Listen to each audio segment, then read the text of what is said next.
That's, of course, the once-a-decade headcount of the country's residents that's used to redistribute political representation and federal funding.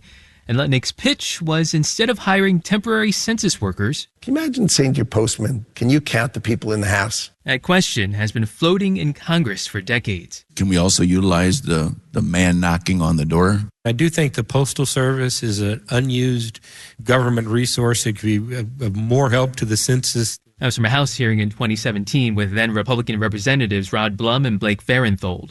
Details about Secretary Lutnick's proposal are not public. The Commerce Department and Postal Service did not respond to interview requests. But census consultant Terry Ann Lowenthal says when it comes to trying to reduce costs and improve the count's accuracy, there are no silver bullets. The 2020 census cost around $14 billion. But Lutnick claimed replacing census workers with mail carriers could save the government $40 billion. The cost savings that Secretary Lutnick believes might be there for the taking simply are based on wildly inaccurate numbers and assumptions. One assumption is that it would be relatively easy to squeeze census interviews into a mail carrier's day. Mail is obviously, in most cases, delivered during the day, in the middle of the day. Chris Mim tracked the census for decades at the Government Accountability Office. That's not the peak time for doing follow-up on census forms that are not returned. In fact, the Census Bureau discourages an awful lot of that. That's when people are at work, obviously. In 2011, the GAO found it's not cost-effective to replace census workers with higher-paid mail carriers. Still, the heads of the 3 Postal Service unions NPR talked to say they're open to taking on more census work. But they're also on guard, because at a press conference in December, President Trump said there's talk about privatizing the Postal Service. You do know that. Not the worst idea I've ever heard. Trump has also said his administration is considering a form of a merger between the Postal Service and the Commerce Department. It's a move that would likely spark a lawsuit, says Rena Steinzer, an administrative law expert who recently retired from the University of Maryland's law school. To pull it into the Commerce Department and get rid, in essence, of its independent structure would not be legal without the consent of Congress. Mark Dimenstein, president of the American Postal Workers Union, says he's concerned the Trump administration's plans would lead to more cuts in mail service for the public. The people of this country should not be fooled by nice-sounding ideas of doing a census as if somehow that's a basis or legitimate reason to do a hostile takeover. There is a less disruptive path for the administration. The Postal Service's governing board is set to pick a new postmaster general, and the board has 3 open seats. But so far, the White House has not said whether the president is planning to nominate any postal governors. Anzila Wong, NPR News.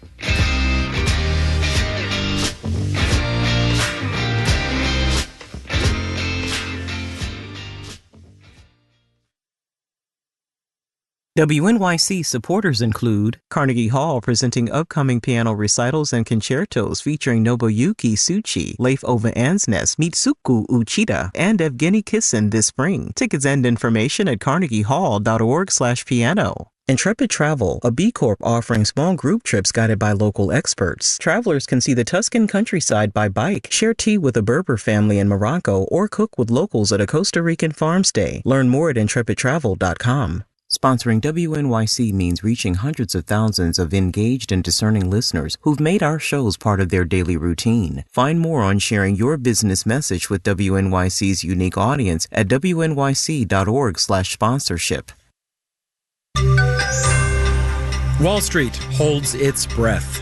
Marketplace Morning Report is supported by Lisa.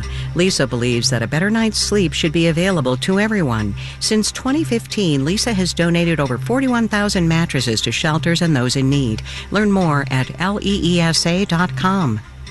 From Marketplace, I'm Sabri Benishore in for David Brancaccio. Markets are a bit calmer this morning. Investors are looking forward to new data out later that might offer some relief or at least more information about the health of the economy. Yesterday, the Nasdaq had its steepest drop since 2022, and the S&P 500 tumbled 2.5%. But so far this morning, futures are on their way up slightly. Marketplace's Nova Safos here with more. Hi, Nova. Good morning.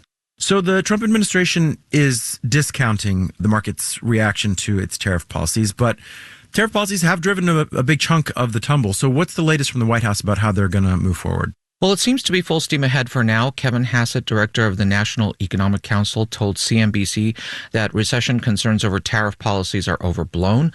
We've seen multiple data points suggesting the economy is slowing, but Hassett said the same thing that other members of the administration and the president, too, have suggested, and that is that this is all temporary and that tax cuts to come will drive growth again. Meanwhile, retaliatory tariffs are kicking in from China today. Some new actions also from Canada as well, Sabri, so the trade war is in full swing. Markets don't seem that convinced of the administration's argument so far. But why is it that tech stocks are taking the brunt of the sell-off here? Right. So it's a bit of has to do with what we've had so far, the so-called Magnificent Seven stocks, which powered so much of the stock rally. Look at one of those stocks. It's Tesla. It's getting pummeled because sales are down significantly ever since Elon Musk took up a high-profile role in the Trump White House. Also, overall, investors are reducing their exposure to riskier investments overall. And a lot of the Magnificent Seven rally has been bets on the future, having to do with artificial intelligence. Think NVIDIA. So some of those investments are now getting reversed, Sabri. All right, Nova, thank you so much. You're welcome. All right, let's do the numbers. Dow, S&P, and NASDAQ futures are all up, barely, less than 0.1%. The yield on the 10-year Treasury is 4.22%. And Delta Airlines says the decline in consumer and corporate confidence has taken out some of the wind beneath its wings.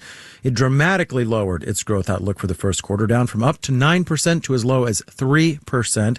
Delta stock is down 3% this morning in pre-market trading.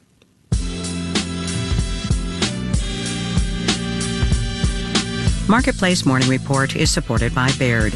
Baird strives to attract and retain top financial professionals, providing stability and continuity of advice for clients across market environments. More information at BairdDifference.com. WNYC is here for all of us.